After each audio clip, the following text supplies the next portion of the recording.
আপু ভালো আছেন? এই তো আলহামদুলিল্লাহ ভালো আছি ভাই। নাম কি আপনার? আমার নাম সুমি। সুমি।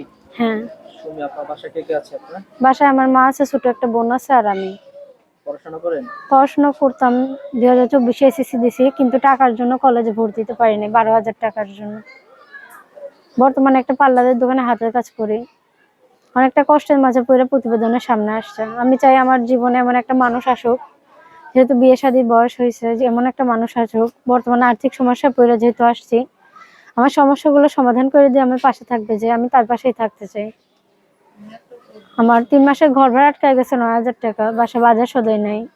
আম্মুকে নিয়ে অনেকটা কষ্টের মাঝে আছি। আমি চাই আমার দায়িত্ব নিবে, যে একটু বয়স্ক মানুষ চাই যে আমার দায়িত্ব নিয়ে, আমার ভরণ পোষণের দায়িত্ব নিয়ে আমার ভালো করে চলাইতে পারবে, আমিও তার পাশে সারাটা জীবন থাকতে পারবো।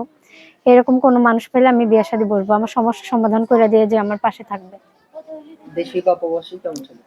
দেশি প্রবাসী যেই হোক, একটু বয়স্ক হইলে আমার হইবে, কারণ বয়স্ক মানুষ আমার বুঝবে, আমার সমস্যাগুলো সমাধান করে দিতে পারবে। আমার প্রায় এখন 15,000 টাকার মতো আটকে আছে। আমার 3 মাসের ঘর ভাড়া, 9,000 টাকা, বাসায় বাজার সদাই নেই, কষ্টের মাঝে আছি। আমার সমস্যা সমাধান করে দিয়ে যে পাশে থাকবে, আমি তার পাশেই থাকতে চাই। বিয়ে শাদী করলেও সমস্যা নেই, সে যদি দ্বিতীয় বিয়ে শাদী করে তাও আমি রাজি আছি। কেউ যদি যোগাযোগ করতে চায়? আমার ফোন নাম্বার আছে, আমার ফোন নাম্বারে যোগাযোগ করতে নাম্বার পারবেন। মুখস্থ আছে? হ্যাঁ, বলেন তো নাম্বারটা। 01648920120, 01648920120, এটা আমার নাম্বার আছে। এটা বিকাশ করা আছে, কেউ যদি আমার সাহায্য করতে চান তাহলে এই নাম্বারে পাঠিয়ে দিবেন।